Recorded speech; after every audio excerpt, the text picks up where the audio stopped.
요한계시록 강해의 말씀을 듣는 중 오늘부터 7주 동안은 아시아 7교회에 관하여서 말씀을 듣기로 하겠습니다. 오늘은 그중 첫 번째 교회인 에베소 교회에 관하여서 말씀드리겠습니다.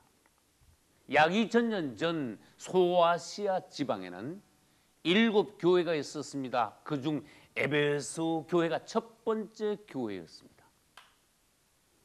주님께서는 이 에베소 교회에 관하여서 상세히 아셨습니다. 그리하여 여러 가지 그 교회에 대한 칭찬도 하시고 반대로 책망도 하셨습니다. 그분께서는 에베소 교회에 관하여서 회개도 촉구하시고 만약에 그들이 회개하지 않는다면 어떠한 징계를 받을 것인가에 관한 경고의 말씀도 주셨습니다. 그리고 마지막으로는 이 교회 안에서 이기는 자들이 있다면 주님께서 이러한 축복을 하실 것이라고 약속하신 것입니다. 할렐루야. 다시 말합니다. 에베소 교회뿐만 아니라 아시아에 있는 모든 7교회 전체에서 교회의 상황이 시대별로 어떠하든지 반드시 그 교회 안에서는 이기는 자들이 나온다는 것입니다. 주님을 찬양합니다. 이 모든 것은 하나님의 은혜입니다. 오늘 에베소 교회에게 하신 모든 말씀은 사실 나에게 직접 주시는 그분의 말씀입니다. 그러므로 2000년 전 그들에게 주신 말씀이라고 생각하지 않고 오늘 나에게 주시는 말씀, 그들에게 주시는 칭찬과 책망이 아니라 오늘 나에게 주시는 하나님의 칭찬과 책망임을 알고 받아들인다면 오늘 우리에게 큰 유익이 있을 것입니다. 하나님의 축복이 있을 것입니다. 할렐루야. 에베소 교회의 상황에 관해서 주님이 말씀하셨지만 한편으로는 이 에베소 교회는 역사적으로 보아서 어느 시대의 교회인가 관하여서도 주님은 말씀하고 계십니다. 기독교는 이미 2000년의 역사를 가지고 있습니다. 에베소 교회는 첫 번째 교회이므로 초대교회 직후의 교회입니다. 반대로 마지막인 7번째 라오디게아 교회는 마지막 교회이므로 말세 교회입니다. 오늘 이 시대의 교회입니다. 예수님 재림하기 전까지의 교회입니다. 그러면 에베소 교회는 정확하게 어느 시대의 교회인가? 초대교회 직후 1세기 말부터 시작하여 로마 제국이 기독교를 핍박하기 직전까지의 교회가 바로 에베소 교회인 것입니다. 로마 제국이 기독교를 핍박하면은 에베소 다음에 서머나 교회로 넘어가는 것입니다.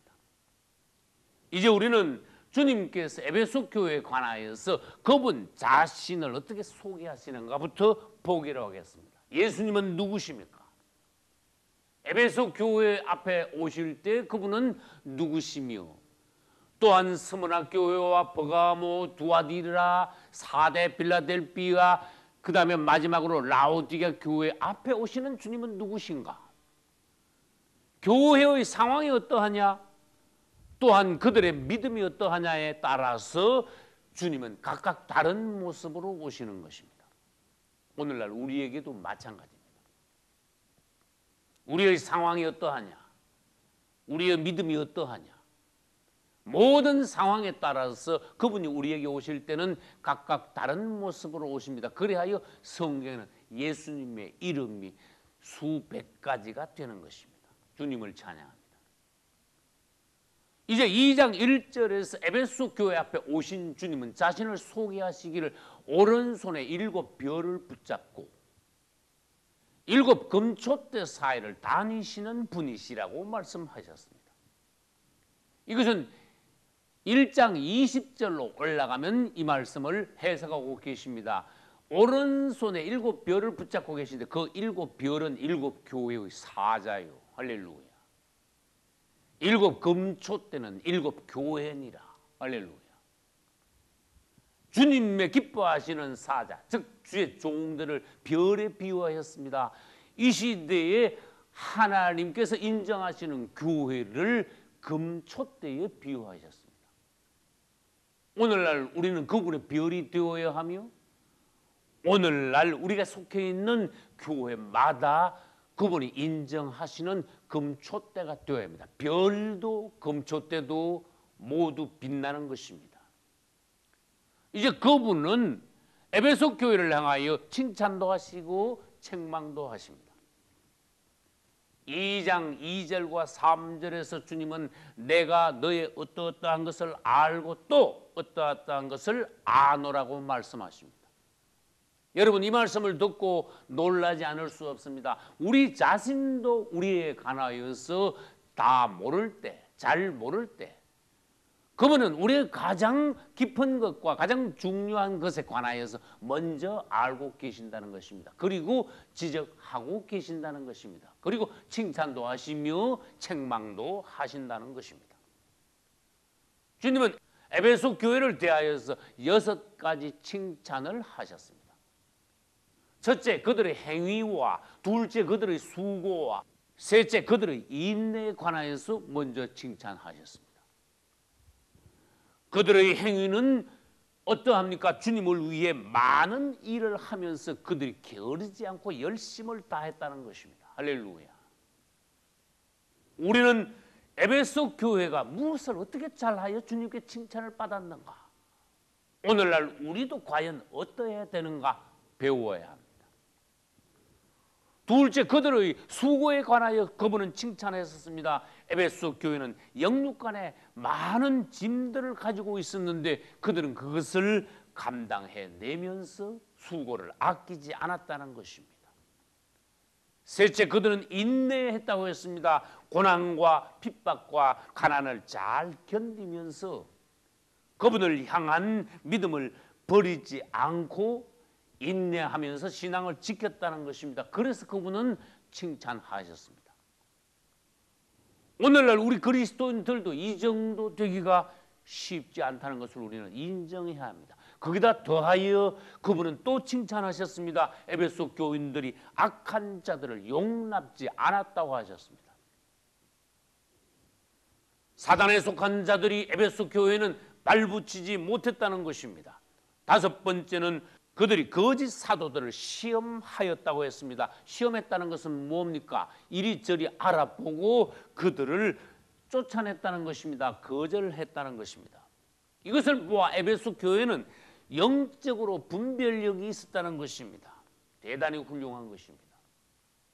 가짜 종들, 악한 자들이 에베소 교회에 들어오지 못했습니다. 오늘날 우리는 이 부분에 관하여서 특히 교훈을 삼아야 합니다. 할렐루야. 여섯 번째로 에베소 교회는 니골라 당의 행위를 미워했다고 했습니다. 이것이 가장 어려운 대목입니다. 여러분, 성경에서 니골라라는 이름은 사도행전에서 7 집사를 뽑을 때 7 집사 중 마지막 이름이 니골라입니다. 그냥 한 번 나옵니다.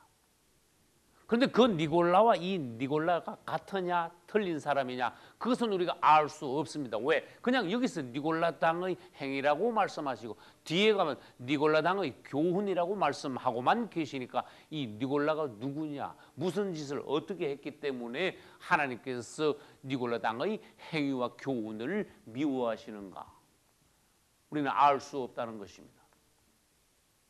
다만 성경 외의 문헌을 조금 참고한다면 이 니골라가 7 집사 중 한 명이었을 것이다. 그가 처음에는 주님을 잘 섬기다가 나중에 변질되어 니골라 당이라는 용어를 성경에서 쓴 것처럼 교회에서 떨어져 나가, 즉 주님의 몸에서 떨어져 나가 그가 집단을 이루었습니다. 별도의 독립된 당을 이루었습니다. 여러분, 성경에서 당이라고 할 때 이것은 좋지 않은 용어임을 알아야 합니다. 고라당이 있듯이. 이 당을 다른 면으로 말하면 영적으로 말하면은 주님의 몸에서 암적 존재와 같은 것이 당이라는 것입니다. 이 니골라 당의 행위는 도대체 무엇인가? 그것은 여러 학자들마다 주장이 다릅니다. 해석이 다릅니다. 어떤 학자들은 영지주의 철학적인 사고다. 또 어떤 학자들은 그들이 주장하는 것이 우리가 이제 구원받았으니 이제부터 어떠한 죄를 지을지라도 우리는 지옥 가지 않는다고 주장하는 것이 그들의 주장이라고도 말하는 사람이었습니다. 또 어떤 이들은 니골라 당의 행위가 무엇이냐? 교회 내에 인간 조직과 그 다음에 계급주의를 가지고 들어온 것을 니골라 당의 행위라고도 말하는 이들이 있습니다. 우리는 여기에서 니골라 당의 행위를 인간 조직과 교회 내에 있는 계급주의 사상에 관하여서 더 상세히 보아야 할 필요가 있습니다. 계급주의, 인간 조직 이런 것은 교회와 먼 것입니다. 초대교회 때는 있지 않았던 것입니다. 조직이라는 단어와 계급이라는 단어는 교회에 해당되는 용어가 아니라 일반 사회에 필요한 있는 또한 이방 종교에 있는 용어입니다. 세상에는 조직 내에 또한 군대 내에 어떤 집단 내에 계급이 있게 마련입니다. 이방 종교에도 계급이 있습니다. 그러나 교회 내에 이것이 들어온 것은 주님께서 싫어하시는 것입니다. 주님도 이것을 미워한다고 하셨습니다. 그러면 어떤 사람이 질문합니다. 아니 목사님, 장로님, 집사님 있는데 그것이 계급이 아니고 무엇입니까? 그것은 계급이 아닙니다. 목사, 장로, 집사, 권사 이러한 것은 교회 내에 있는 계급이 아니라 직분입니다. 교회는 직분이 있을 뿐 계급은 없다는 것입니다. 하나님의 말씀은 너희가 모두 형제요 자매라. 할렐루야. 그런데 초대교회 이후에 이방 종교적인 것, 그 다음에 세상 제도에 속한 것이 교회 내로 흘러들기 시작하여 교회 내에도 이것이 생겼습니다. 그러면 교회 내에서 계급주의 사상이라는 것은 무엇입니까? 성직자, 평신도를 나누어 놓는 것이 계급주의 사상입니다. 어느 때부터인가 교회 내에는 성직자들이 따로 있고 평신도들이 따로 생기게 되었습니다. 질문합니다. 초대교회도 그렇습니까? 아니었습니다. 초대교회는 모든 성도들이 교회에 들어오면 모두 하나님 앞에서 똑같은 형제요 자매였습니다. 그들 중 어떤 분들은 사도며 어떤 분들은 교사며 어떤 분들은 집사며 여러 가지 직분을 맡아 있긴 있었습니다. 그것은 아까도 말씀드렸듯이 계급이 아니었다는 것입니다. 그런데 교회 내에 계급주의 사상에 들어오면 어떻게 됩니까? 누구는 더 높고 누구는 더 낮고 이것은 무엇을 말합니까? 결국은 성직자 계급이 평신도 계급을 지배하게 됩니다. 주도하게 됩니다. 그래서 교회 내에는 꼭 마치 세상의 계급주의, 세상의 조직과 같은 그러한 모양으로 변질되게 된다는 것입니다. 이것은 하나님께서 싫어하시는 것입니다. 베드로전서 2장 9절에도 오직 너희는 택하신 족속이요 왕같은 제사장들이요 거룩한 나라요 그의 소유된 백성이니라. 우리 모두는 똑같이 그분의 택한 백성으로서 다 왕같은 제사장들이 되어야 합니다. 할렐루야. 이 니골라 당의 행위가 다음에 가면 이제 니골라 당의 교훈으로 나타날 것입니다. 그 다음 주님께서는 칭찬 뒤에 책망을 하셨습니다. 칭찬을 먼저 하시고 책망을 나중에 하신 주님을 찬양합니다.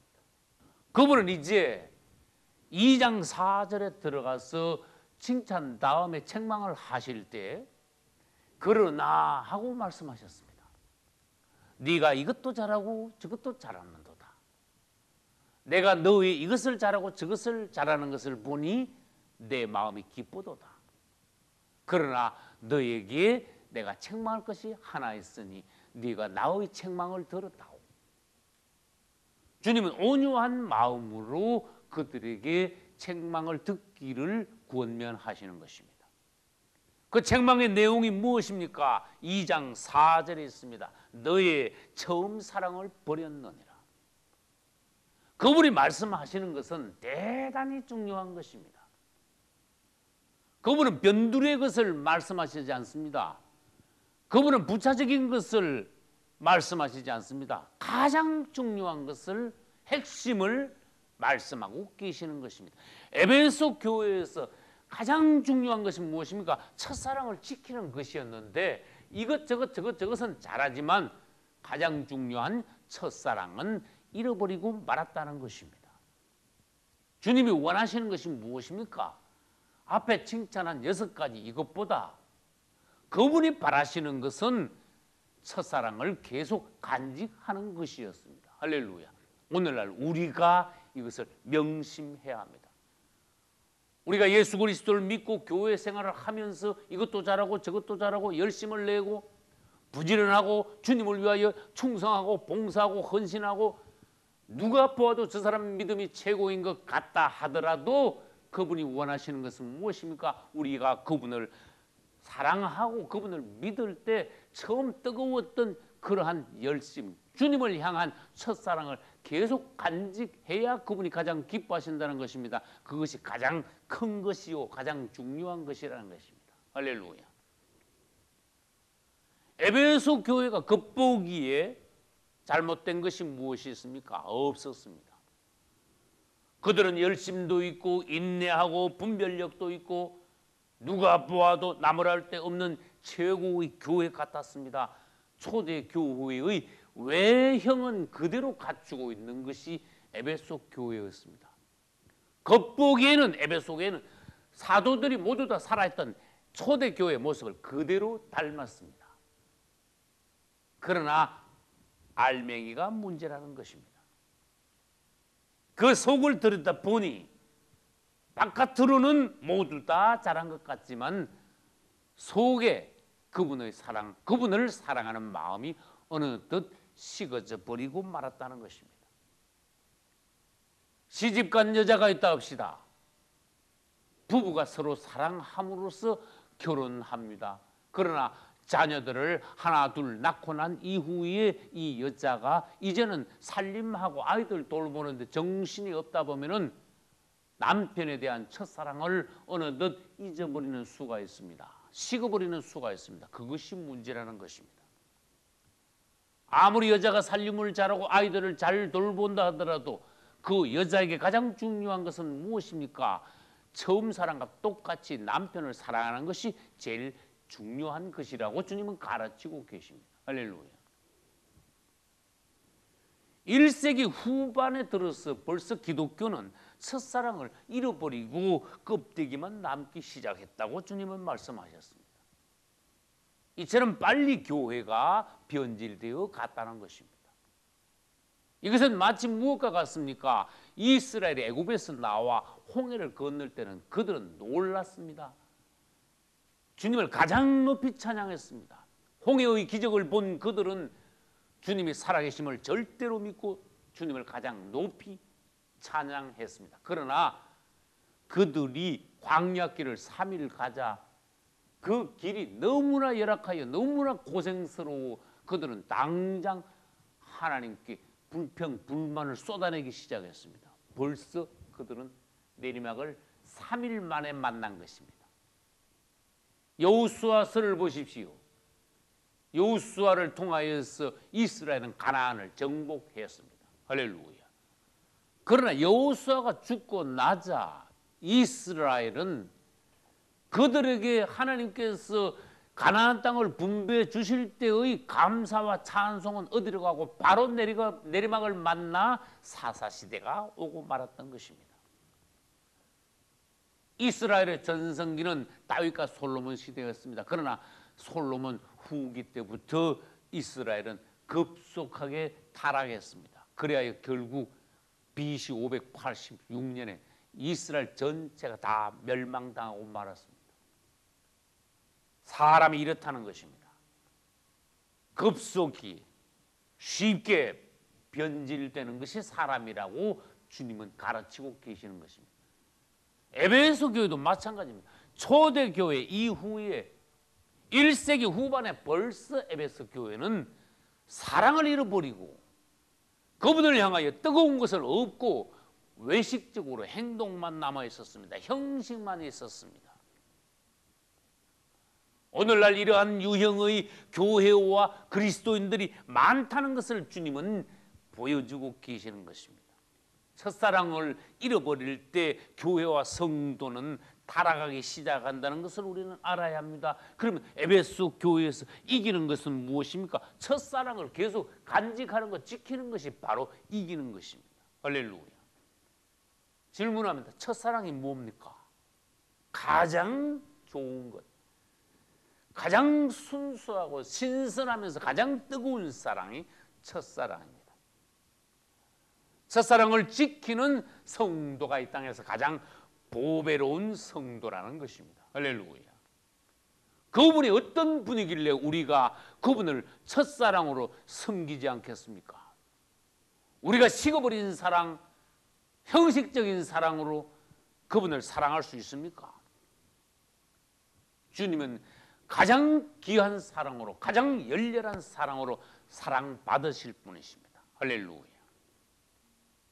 이제 우리는 하나님의 경고를, 그분의 권면을 잘 받아들여야 합니다. 2장 5절에는 에베소 교회를 향한 그분의 권면이 있습니다. 첫째, 생각하라. 둘째, 회개하라. 셋째, 처음 행위를 회복하라. 즉 첫사랑을 회복하라. 할렐루야. 그분은 지적하시고 방법을 알려주시고 기회를 주시면서 우리가 처음 사랑을 회복하라고 말씀하시는 것입니다. 이것도 주님의 사랑입니다. 할렐루야. 그러나 주님께서 이렇게 말씀하시는데도 첫사랑을 회복하지 않는다면, 회개하지 않는다면, 되돌아오지 않는다면 그분은 이러이러할 것이라고 경고하셨습니다. 내가 너에게 임하여 네 촛대를 그 자리에서 옮기리라. 이것은 무서운 경고입니다. 그분이 떠나신다는 것입니다. 성령이 떠난다는 것입니다. 촛대를 옮겨버리면 그 교회는 더 이상 교회가 아니라는 것입니다. 성령이 소멸되고 더 이상 간증이 없는 교회가 되는 것입니다. 그러면서 그분은 7절 전반부에서 귀 있는 자는 성령이 교회들에게 하시는 말씀을 들을지어다 라고 말씀하셨습니다. 이 말씀은 7교회에게 모두에게 똑같이 하신 말씀입니다. 귀 있는 자는 성령이 교회들에게 하시는 말씀을 들으라. 다 귀가 있습니다. 그러나 이 귀는 무슨 귀입니까? 하나님의 말씀을 들을 수 있는 귀, 열린 귀, 할례받은 귀, 성령의 음성을 감지할 수 있는 귀. 할렐루야. 이런 귀가 있기를 준 예수 이름으로 축원합니다. 이런 귀가 있기를 여러분들은 간구하셔야 합니다. 할렐루야. 마지막으로 7절 후반부에서 그분은 이기는 자에 대한 축복의 말씀을 하셨습니다. 아까도 말씀드렸습니다. 에베소 교회에서 이긴다는 것은 한 가지입니다. 첫사랑을 간직하는 것입니다. 또는 떨어졌다면 회복하는 것입니다. 할렐루야. 7교회가 있습니다. 주님은 자신을 7가지로 소개하셨습니다. 또한 주님은 이긴 자들에 대하여서 7번이나 이긴 자는 이러한 축복을 하신다고 약속하셨습니다. 그 대신 회개하지 않는 자들에 대한 7가지 경고도 그분은 하셨습니다. 만약에 이기는 자가 된다면 하나님의 낙원에 있는 생명나무 과실을 주어 먹게 하리라. 할렐루야. 하나님의 생명나무 과실을 먹는 것은 에덴 동산에서 아담과 하와가 범죄하고 쫓겨나게 되었습니다. 그러나 예수 그리스도를 믿고 신앙 승리한다면 다시 생명나무 과실을 먹게 된다는 것입니다. 이것은 놀라운 축복이 아닐 수 없습니다. 종교는 계속 사람들을 가르치고 짐지우고 일만 하게 합니다. 그러나 우리 예수님은 그렇지 않습니다. 이기는 자들을 먹이십니다. 생명을 주십니다. 할렐루야. 2장 17절에도 감추인 만나를 주시고 3장 20절에도 그분은 들어오셔서 함께 먹는다, 잔치한다고 하셨습니다. 할렐루야. 여러분들이 이기시고 첫사랑을 회복하시고 주님의 축복의 약속을 모두 받으시기를 예수님의 이름으로 축원합니다. 할렐루야.